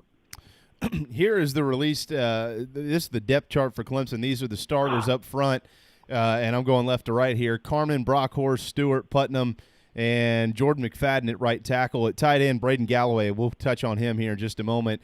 At wideout, Nagata, Amari Rogers, Cornell Powell, of course, at tailback at TTN, and then at a surprise a little bit at quarterback, Trevor Lawrence. He'll get the start there. On defense, at both ends, Justin Foster, KJ Henry, both former 5 stars. Tyler Davis at tackle. Niles Pinckney from South down there, I think, from right around the Beaufort area. Niles Pinckney, he'll get the start at tackle. At the Sam linebacker spot, it's Mike Jones Jr. At middle linebacker, it's Skalski, and at the will linebacker spot, it's Balin Spector. At corner, Darion Kendrick or LeAnthony Williams, but I got a feeling Kendrick will get the start for the Tigers. Andrew Booth or Mario Goodrich on the other side, so still some battles going on there. And then Landon Sanders and Nolan Turner, of course, they'll start at the safety positions. But I want to go back to the offense here before we move to the defensive side of the football. Trevor, matter of fact, overall, 22 starters. Of those 22, 14 seniors, grad seniors, or juniors. So a very experienced football team. What does that mean? And also at the wide receiver position, that's been one of the things a lot of people talk about. Well, they lost this guy and they lost that guy. I don't buy any of that stuff. You've seen them in practice. All these dudes can play. Yeah, and that's a point where, you talk about, going back on the road and going to find those gems. You know what I mean? You recruit, and the way Clemson has recruited these last, I want to say 7 years, it's been really awesome to see this coaching staff together for the most part. We lost Jeff Scott and Brad Scott this past year and a few other guys, but this is the reason why they've been so successful, because this main group of coaches can go out and recruit these guys. And you think about Ross being able to go out and get some of the guys from his hometown. You think about going down to Florida, even going to Texas or Hawaii or California and getting some guys. So obviously, man, the name of the game is recruiting. So as we like to say, the X's and O's rarely change. It's the Jimmys and Joes that you go out and get that are able to change the game. And so speaking of that, the front 5, 6 guys that they have this year, including Braden Galloway, who has a lot to prove. You're thinking about an offensive line that's been kind of patched together a couple times, and we lost some guys last year to the draft, and really good offensive line. So next man up. We've recruited for you to take on this position. We've trained and evaluated, and we fixed some stuff. Now it's time to step up to the plate and show what you got. So obviously front 5 guys got a lot to prove, and likewise on the other end, last year going to from the 4-3 to the 3-4, you think about the loss of production, right? No, we even had a better statistical year, and I think the guys played better as a complete unit than they did 2 years ago when you had all those stars on the front 4 with their hands down on the ground. But again, the name of the game is recruiting, and Clemson has been able to do that in the last, like I said, 6, 7, 8 years, bringing in the guys that they have and, molding that talent to be able to play, in the ACC and dominate. I'm excited to see the wide receiver group. Amari Rogers is electrifying. No Justin Ross, but I'd like to see Ladson, the rest of those guys step up into that void. Obviously, again, you've got one of the best quarterbacks in the country throwing to you, so, that'll make it a little bit easier. But, again, as an offense, you've got some question marks. As a defense, you've got some question marks. And I'm pretty sure that those are going to be answered this Wake Forest game. And, tell them the tape, right? When we turn that tape on, who are you? Are you that 5-star guy we recruited? Or are you one of those dogs that, made themselves in summer camp and in the weight room, during the off season and put in your time? So, you can be a diva, or you can be one of those dogs up there that go out and when the film pops on, they show up and the coaches are saying, wow, this guy can really, really play. So I'm excited to see those guys kick off this weekend for sure. 1:22 on a Tuesday afternoon, the JV and Goldwater show. That voice is Reggie Merriweather. He'll of course be calling the game as part of the Clemson Sports Network on Saturday night at Wake Forest. All right, so to the defensive side of the football. So here's what I find interesting. All right, you got 4 guys at corner who can really play. You got Darion Kendrick, you got LeAnthony Williams, and then on the other side you got Andrew Booth and you got Mario Goodrich. We've seen all these guys. They're all incredibly talented. It was just a matter of time before Booth was going to step in there and probably be a starter, and I got a feeling Mario Goodrich is going to play plenty, but Booth, that'll probably be his spot, former 5-star kid at 6 foot, about 200 pounds, sophomore for Clemson. However, you do still have great competition here in game week. We know they're all going to play, Reggie. So as that relates to the game against Wake Forest this weekend, you got Sam Hartman, who should be the starter for the Demon Deacons. He can throw it around. He started a couple of years ago. Jamie Newman left. He's back in there. And Sam, of course, is from right here in Mount Pleasant, South Carolina, played at Oceanside Christian. So probably I would call him an under-the-radar quarterback right now in the ACC. Reggie, I don't know if you agree with that, but everybody's certainly talking about Trevor. Everybody's talking about Sam Howell at North Carolina, and everybody's talking about Derek King down there at Miami. Outside of that, there's a bunch of other dudes that we think are pretty good. We just haven't really seen a bunch of them. And I would say Sam Hartman is right in that mix. What have you seen here? I know there's nothing really on tape, so you can't go to the tape because we hadn't played and everything's been locked up because of COVID. But what are you understanding to be the best matchups with that Wake offense versus this Clemson defense? We know they're stout up front are the Tigers, Justin Foster and KJ Henry at the end position. You're going to see probably 5 or 6 guys at tackle, if not more than that, get into the ballgame, including Brian Brzee, who Dabo is huge on at this point in time. But as it pertains to the guys up front and the guys who are going to have to cover out there on the corners, how does this matchup unfold? What is it? Is it anything that makes you a little nervous knowing it's the first game of the season on the road? Well, I tell you what, the only thing that makes me nervous is, not having any fans in the stands. The momentum, the mode goes a long way when you're on the road, especially when you have a turnover or big electric hit. You know, you could either, suck the life out of the stadium or give life to the stadium. So I think that plays a lot too with the fans. But, you know, big thing with the unknown is, right, like, you know, they hadn't scrimmaged anybody, you know what I mean, outside of their own little bubble. So, again, there's a lot of unknown there with all the quarterbacks here in the league. And, you know, a lot of guys left, transferred. Other thing was the Wake Forest quarterback ended up going to Georgia as a transfer. And you got North Carolina, who their quarterback is still there. He may have left this year. So you got a lot of question marks when it comes to new guys. But, you know, the thing that never fails is Clemson, you know, being number one, you're going to get everybody's best shot. So, you know, you're going to have offensive coordinators, defensive coordinators putting it all out there on the line, coaching their best game, putting their guys in the best position to, you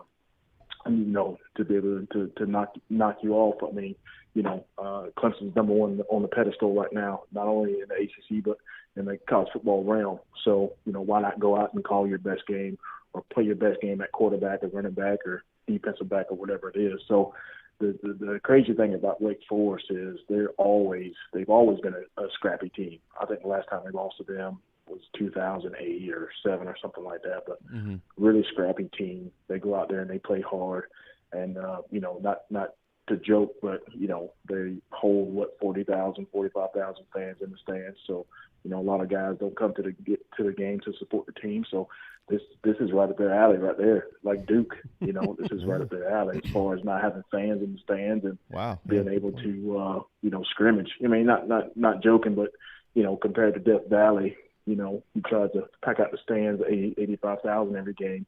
You know, then you go to a Wake Forest or a Duke and, you know, get lulled to sleep. So, you know, it's kind of a deal where, like I said, again, this plays right into their hands. You know, being able to not have a crowd and just you and the guy in front of you, pretty much going at it like it's, you know, old school practice. So again, you're gonna get everybody's best shot. You know, that is a guaranteed deal. But obviously, like you said, you got a lot of unknowns there in the secondary for Clemson. You got a lot of unknowns there, you know, on the wide receiver side of the ball too. Even though those guys played last year, just a lot of unknowns there. So I expect this team again to come out fired up and, you know, to give Clemson their best shot. And then obviously again, you know, Dabo Swinney, what can you say? You know, national champion 2 years ago, ended up losing to LSU last year. So these guys have got a chip on their shoulder, not wanting to go back, but just redeem themselves, you know, from last season. So, like you said, again, I'm excited to see this game and get them kicked off. And, you know, it's been a lot of talk, but like you said, again, when the rubber meets the road, you know, guys got to play and you got to coach, and, you know, the rest will be history. But there definitely is going to be an asterisk on the season, whether they go undefeated or not. But, you know, that's the thing about, you know, football. You got to play the next play, no matter who you play against. You know, play every game like it's a reveal, and then go out there and, you know, show them what you got. So, like I said, I don't think it's going to be anything different from what we saw last year as far as competitiveness with this team. But we do have a bunch of question marks out there. So look for those to be answered this weekend. Yeah, it's a Wake team. Not to interrupt you there, Darren, but started the season last year 7-1. That only loss was that 62-59 shootout. They lost to Louisville. They were 7-1, and then they lose to Virginia Tech on the road in Blacksburg. 7-2, okay, and then they got to Clemson 52-3. The final score there. Jamie Newman threw for a whopping 41 yards in the ball game, and Wake would finish the year losing 4 of their last 5. But Sam Hartman, the reason that I bring him up, and we've seen him play. Actually, and Reggie, I don't know if you know this, but before Jamie transferred to Georgia, I had like run through his, and I'm not trying to degrade this young man, who, by the way, has opted out, if anybody's missed that. He had like 3 games in his career where he threw for over 300 yards, and none of them were against FBS competition. It was like Elon, Utah State, and somebody else. And then Sam Hartman in the ball games, he had 2 games last year where he was over 300 against the ACC. They beat they beat Florida State, and he threw for over 300. And they did lose to Syracuse in overtime, and he threw for 350. So he's as far as a guy who is a passing quarterback, believe it or not, this is going to sound crazy because everybody couldn't wait to jump on the Jamie Newman bandwagon at Georgia. Oh, God, they're going to win the national championship. Give me Sam Hartman. I like him. Now, do I like him to throw for 300 against Clemson? No. But I hope he plays well. He's a local kid. We're certainly pulling for him, and I think he might give them a little bit of a better chance than had they not had him back there, at least to keep the game closer than 49 points. Can we agree on that, Reggie? Yeah, Okay. absolutely. And like I said too, this is one of those games where there's no fans, right? Right. So I'm a strong believer in the momentum.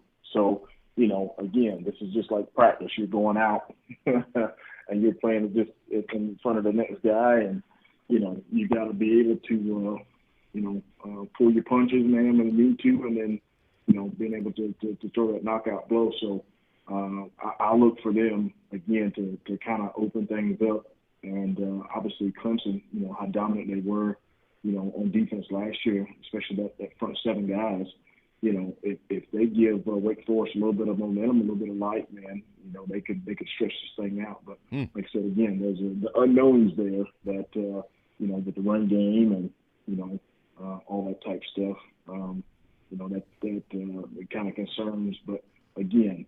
It's not necessarily the X's and O's, but the Jimmys and Joes that make this thing roll. So Clemson's got a lot of guys that can play. So I'm excited to see them get after it. And like I said, got to fill those voids and question marks for all the guys that left last year. And that's the most exciting thing about it is next man up. What can you do? This is why we recruited you. Did we do a good job or not? So like I said, excited to see them get out there and play. Reggie, before we let you go, the guys that have been recruited, some of the new guys, some of the unknowns, are these young guys on the defensive side of the ball, particularly on the line. Venables has been giving them praise, sometimes unprompted praise, very much un-Venables-like. What does it say to you that he is so willing to – I mean, it's not like he's jumping in off the deep end here with his praise, but there is praise, and it's not prompted praise. So what does it say to you? Well, I don't want to put Venables and Bill Belichick in the same sentence, but you think about Bill Belichick and he talks about his quarterbacks and stuff. You know what I mean? So these guys are all brand new. Not brand new in the sense of playing time and all that, but you got a 2020 class that pretty much had all 5 stars. You got a bunch of guys that played last year that are really good, but it's a new season, right? And you're going to have your lumps. You're going to take some on the chin. You know what I mean? So this is all good praise and stuff before the season starts. But again, you've got some guys that have kind of proven themselves and done a lot of things last year. These guys played as a great unit last year. You didn't have one person to just stand out and say, "Man, this guy took over the ball game."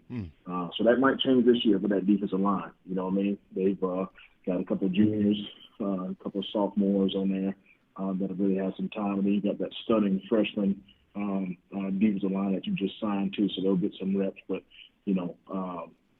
let's just hold off on the praise just yet. Like I said again, everybody's pretty much brand new, and I know he's excited about the group that they signed, but I think that's just before the first game type of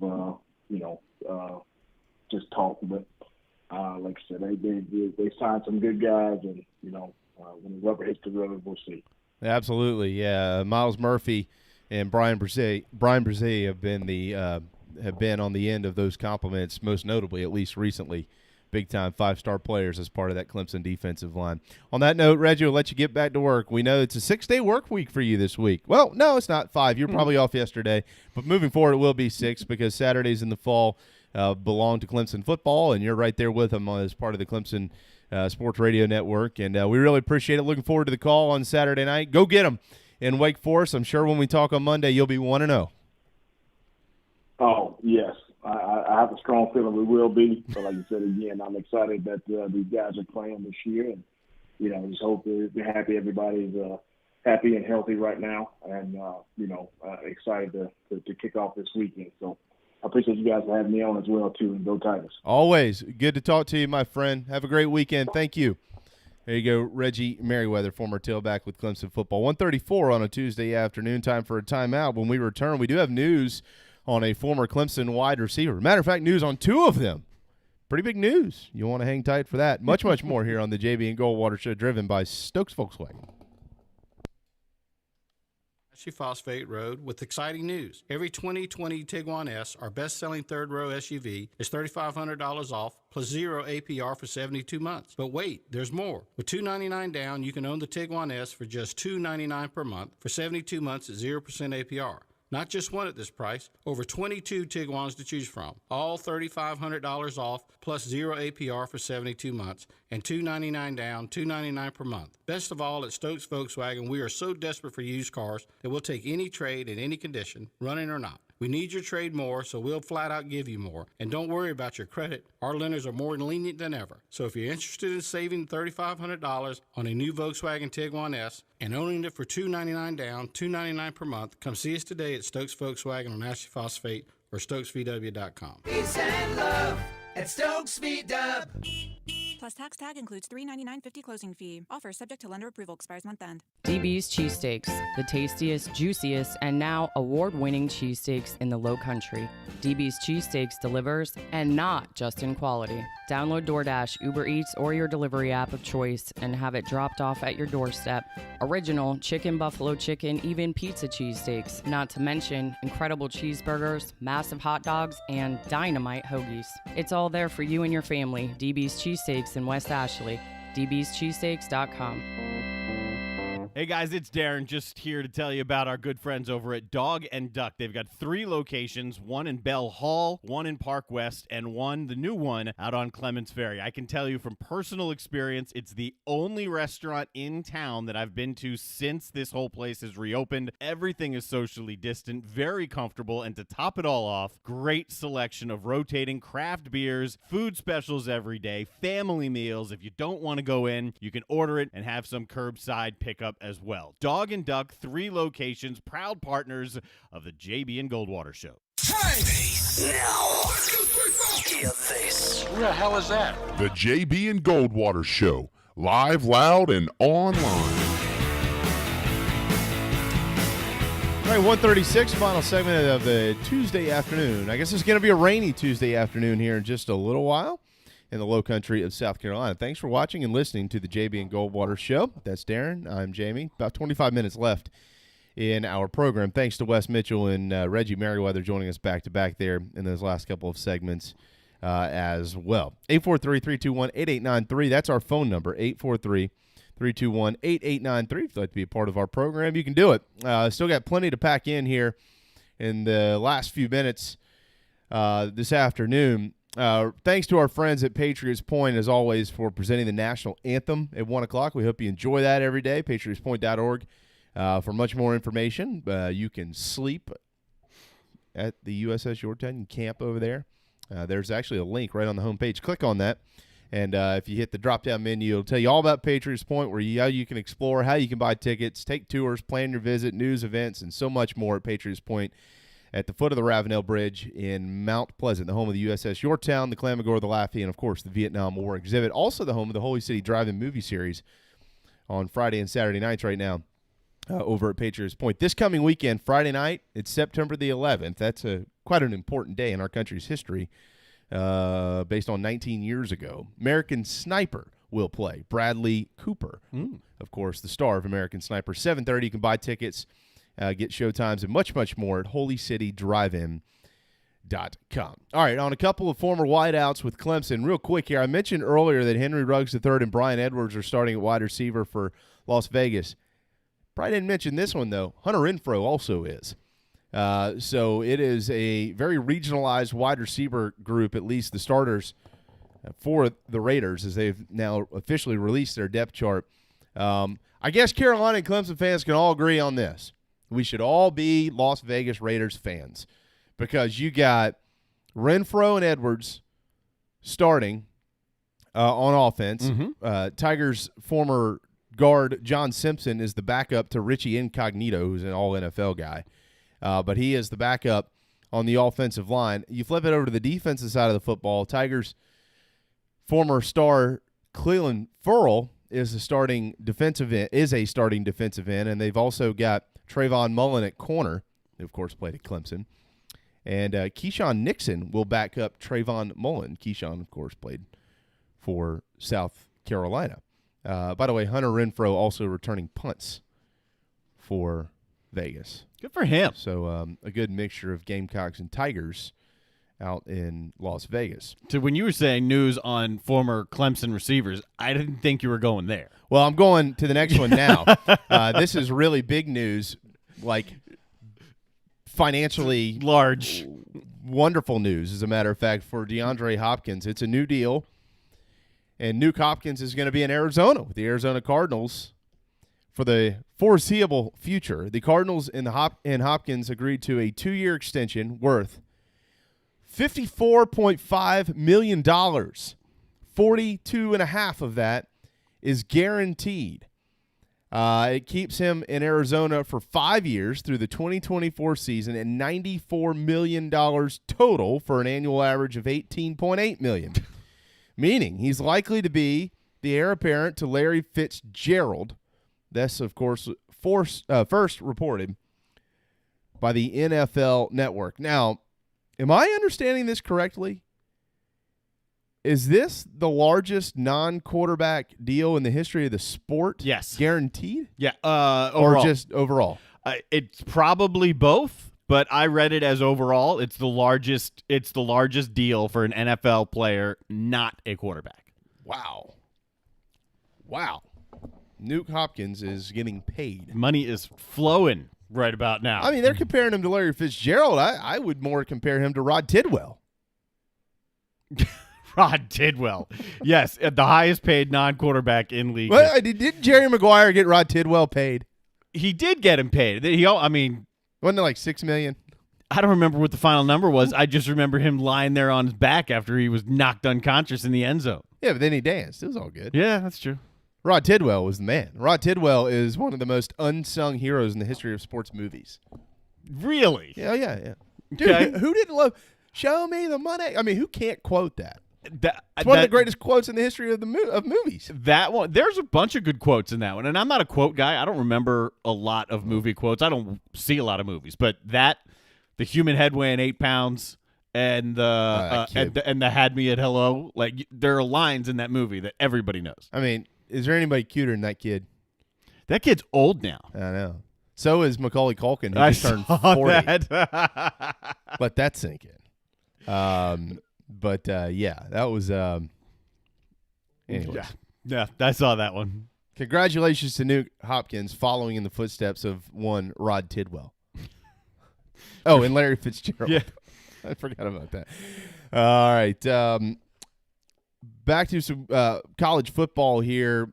I don't know if you have a graphic for this up yet or not, but Southern Miss is looking for a new head football coach. Jay Hopson resigned. And this is one game into the 2020 year. They lost to South Alabama last Thursday. Mm-hmm. And he said he agreed with that. Look, I'm resigning for the sake of the program. Very Spurrier-esque almost, if you go back to what Steve said when he left Columbia.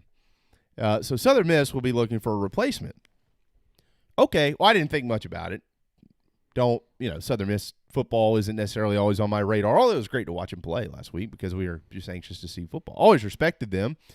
They were actually a really good program under Larry Fedora. And then, if I have my timeline correct here, Ellis Johnson left South Carolina to take over the program and promptly went 0-12 and was released after 1 year. I believe he replaced Fedora, yes. Yeah, I think that was 2012, right? And since then, they've rebounded. Southern Miss has a proud football program. It's just strange. I mean, we've talked many times on this show that coaching changes this year would be few and far between. Right. So now you see days after the opener, it's like, this guy's out. But he wanted out, apparently. He wanted out. Yeah, this is something that he wanted to do. Anyways. So, okay, all right, well, Jay Hopson resigned. And then I see Brett McMurphy, who I put a lot of stock in Brett McMurphy's reporting. And these are just names, and they're thrown against the wall, maybe with some information behind some of them. But these are possible Southern Miss candidates, according to Brett McMurphy, who, of course, is with the Stadium Network. Liberty's Hugh Freeze. Baylor offensive coordinator Larry Fedora. Hey now. Wait a second. Georgia offensive coordinator Todd Monken, who's in his first year at Georgia. He hasn't even started the season yet. By the way, both of those former USM coaches, Todd Monken also was. We knew Larry was. Tulane offensive coordinator Will Hall, Memphis offensive coordinator Kevin Jones, and Southern Miss interim coach Scotty Walden. And how about this name, Gamecock fans? USM grad and former USM assistant and also former South Carolina defensive coordinator Tyrone Nix, who's at UTSA right now. That would be Texas San Antonio as the DC. Huh. Of that group, I don't know. I'm not a big fan of going back to the well, although it's worked out for North Carolina so far with Mac Brown. Mac Brown and all of the names you just mentioned are not in the same category. No. Yeah. I mean, look, I can understand the Hugh Freeze thing. That fits. Okay. He knows the state and he has connections in the state. It fits. Would they be willing to pull the trigger on Hugh Freeze is a different conversation, but it fits. Todd Monken, very interesting, but guy with a ton of NFL experience. I'm sure Kirby, well, we'll see what it looks like this year, but Kirby just hired an OC. I'm sure he wouldn't want to just go hire another one. No, this is going to happen this year. We're talking about in the future. Yep. Here, but yeah, I don't know much about Will Hall or Kevin Johns or Scotty Walden. I do know a lot about Tyrone Nix. And no offense to Tyrone Nix, I just don't know that another. Yeah, I don't know. That's the place for him. Yeah. The Tulane offensive coordinator is an interesting name because Tulane and Willie Fritz, they have that thing moving. And it seems like Southern Miss would be, especially where they are right now, an ideal place for the up-and-coming variety, not the let's return to the well variety. Yeah. I'm with you. So, very early hunch. Yeah, very interesting there. 843-321-8893. There are some postponements in the Big 12, from what I understand, right, Darren? There sure are, yes. The COVID concerns have hit, and, of course, they have their 53-man roster limitations or I don't know if limitations is the right word, but mandate, basically. So SMU at TCU has been postponed. Tulsa at Oklahoma State, and Rice individually has postponed, I believe, a couple of games, and they won't start now until later in October. Okay. But all of that is COVID related, and Bob Bowlesby has said many times, expect disruptions this year. This is one of them, or now a couple of them, and it's very fair to believe that there will be more. I think the most interesting thing in this college football season, as we work our way through it, when we get to the end, are we going to be looking at a baseball type scenario where not everybody plays 60 games? Some are going to have 55, some are going to have 58, some are going to have 60. So let's say in the SEC, you've got some who played 10, and you've got some who played 8, and you've got, hopefully there's can't be too many different variations in here. And then it comes down to winning percentages, I would imagine, or some other type of tiebreak to get into the SEC championship. It's going to be interesting to see how that unfolds, and then what rules are put in place. Like Wes Mitchell said earlier on the show, these are certain things that need to be decided beforehand. Yeah. So that we're not making up these rules as we. They're going to be weird things, like minimum number of games played, percentage, and what constitutes a forfeit. Yeah. If I can't play, do you get a win and I get a loss? Can we reschedule this game? Is it postponed? What are the rules? What is the what's the groundwork here for how we move forward if a team can't play? Mm-hmm. That needs to be figured out. Certainly. Soon. Yeah, certainly. Navy needs to figure it out too. They were blown out last night, if you missed it, by BYU 55-3. It was a debacle. It was 48.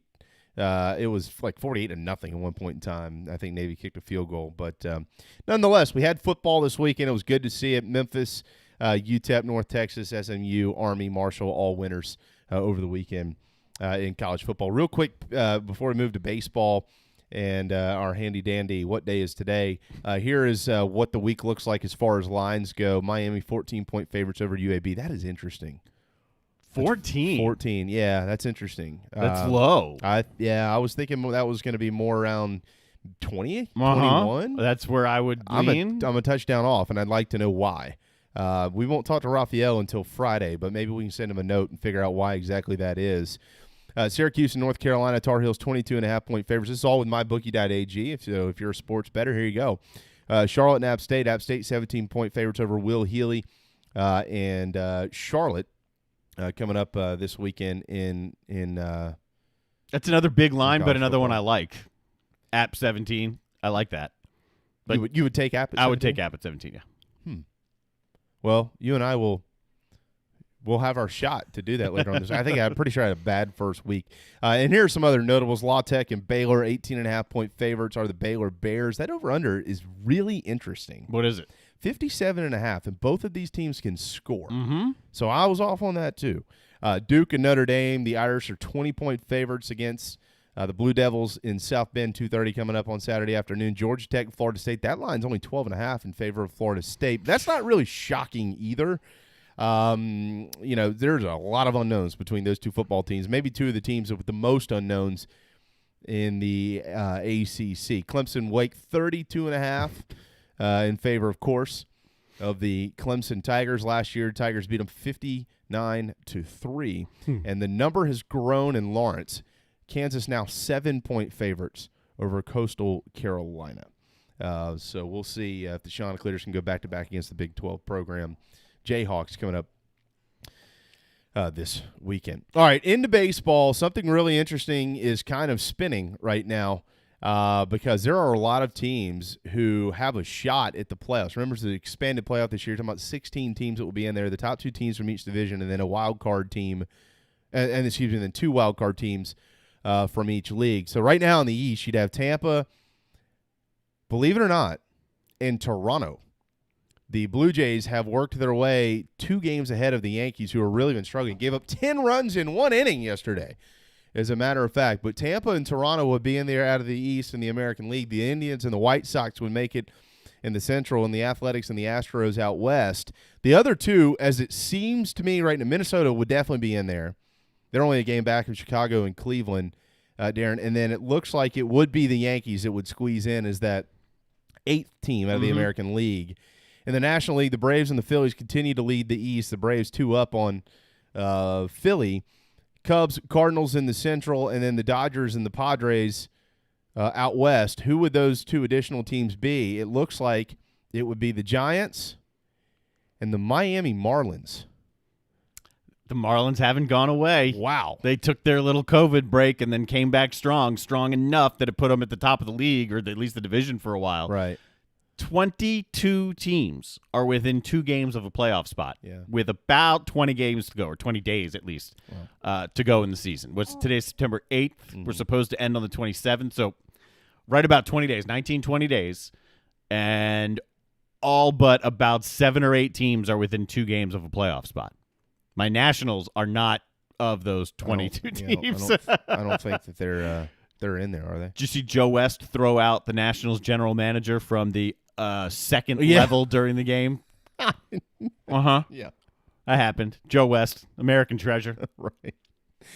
Yeah, he's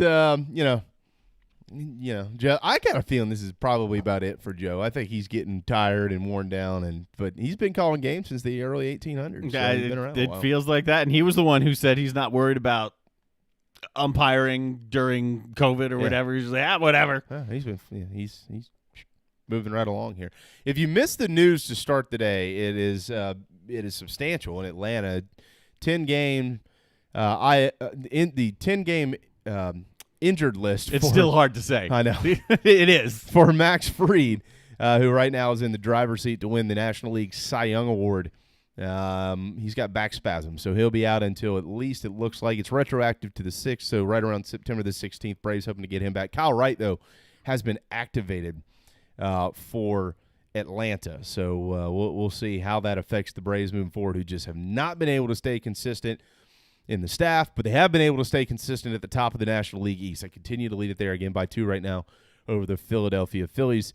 And tonight in Major League Baseball, there are a bunch of games, and including maybe the biggest series, the Braves and the Marlins, 7:10 at Truist Park tonight. Kyle Wright will get the start against Sixto Sanchez. So a very interesting matchup there. Marlins at 500, 16-9 though, away from Miami. Let that sink in. They're real probably quick. happy. I mean, not like they're fans. They've anyway. only won 2 games at home this year. Not like, again, they're fans anyway, but they don't draw. Like their place is not welcoming, even for the home team. It's not a fun place to play. For Braves fans who haven't seen Sixto Sanchez, I just basically know him as Sixto. I've been following him since he was in Double-A down in Jacksonville. Real deal. He pitched against the Nationals a couple of weeks ago, so I did watch him throw. He's got everything. He's got the change of pace. He's got the control. This kid's legit. I mean, a future star legit. Wow. Braves are going to have their hands full just getting Kyle Wright back today, and he'll get the start. A couple of other big ones tonight. Rockies Padres out west at 9:10 from Petco Park. Athletics play host to the Houston Astros. And as far I'm pretty sure that's a double dip. It is. It starts at 6 o'clock tonight, 3 o'clock out west. It's a double dip out there at Oakland Coliseum between both the A's and the Houston Astros. So some things could be, we're coming down the stretch here. Under 20 games left to end the season. Twins-Cardinals could be an interesting series as well. 3:15 this afternoon from Busch Stadium up in St. Louis. All right, to the handy-dandy, what day is today? Calendar, everybody's favorite segment, right? Yesterday was Labor Day. We know that. Dude, not only was it Labor Day, yesterday was also National Beer Lovers Day. Yeah. And there was another thing on there as well that I saw and said, man, we don't have a show today. That could also have been Sunday. The days ran together. Nonetheless, we did not have a show on National Beer Day. I might have missed what that was. What is today? September the 8th? It is the 8th. Wow.